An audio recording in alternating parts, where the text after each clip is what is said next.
Hello, I'm Jarrod with Bacon Plumbing. We're here today installing a water heater. I'm going to go step by step and show you how to install your new water heater.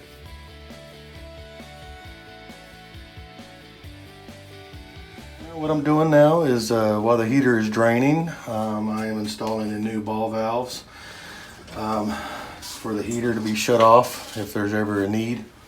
And that's about it for so far.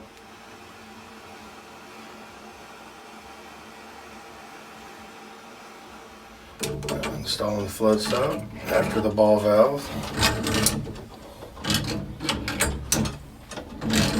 And now is installing the flex lines to the ball valves we installed earlier. This is what you connect to the heater to supply it with water. What we're doing now is installing a support, you could say, for the expansion tank to sit on. So this gives it extra support because the expansion tank is pretty heavy to just put on any kind of pipe. So we put it on brass fittings to give it good support. What we're doing is also getting the TMP ready for install.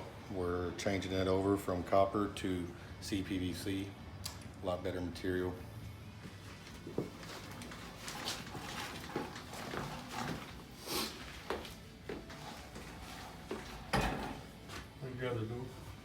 You're so nice. Thank you, ma'am. So what I'm doing is I'm installing a pan line for the heater, so if it ever busts, it can it'll flow outside instead of filling up here in his house.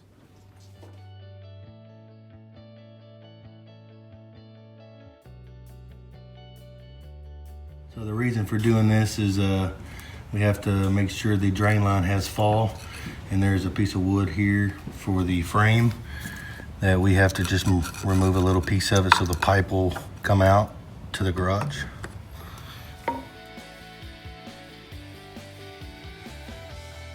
What we're doing here is installing the TMP line. This is if ever the water heater gets too hot over 210. It will bleed out through this pipe and relieve pressure on the tank so it doesn't explode in the home. Pretty important to have this hooked up. If you don't, give us a call. What I'm doing here is connecting the water supply lines to feed the heater so it can get water. And what we're doing here is installing an expansion tank. What this is for any expansion in the water line.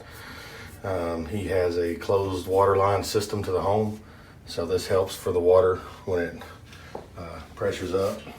It will relieve in here instead of in the water lines. What I'm installing here is a flood stop. It's a damage control.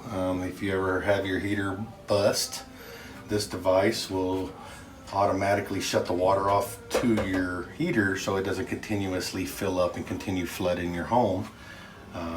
So we're installing this for the homeowner because their heater is not in the garage, it is inside the home.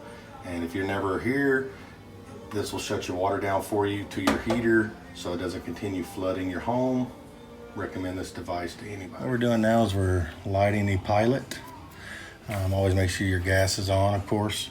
There's a window here that you can look into to check to see if you have a flame. So what you do is you push the pilot button in to put gas into the burner.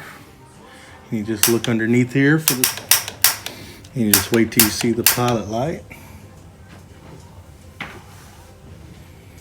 And then once you light the heater, you wait for, on this specific heater,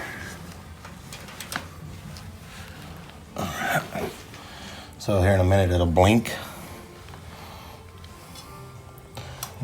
It's going to give me a blinking light. And this is a Honeywell gas control valve. Once you're done, you can release. And now what you want to do is you want to turn your heater up to hot. Recommend don't go past A, and your heater will kick on.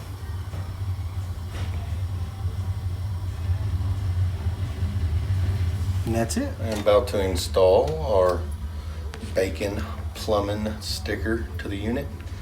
This sticker has dates, so you flush your heater every year. to make the lifespan of your heater last a lot longer. And we have this on every one of our heaters.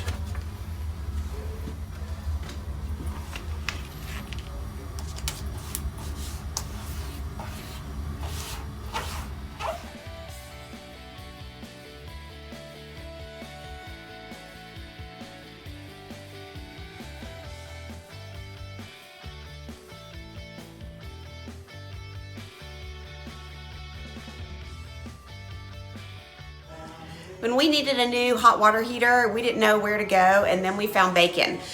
We loved the experience so much that we signed up for the Friends and Family plan, and you need to as well. Everybody loves Bacon, and now I know exactly why everyone loves Bacon.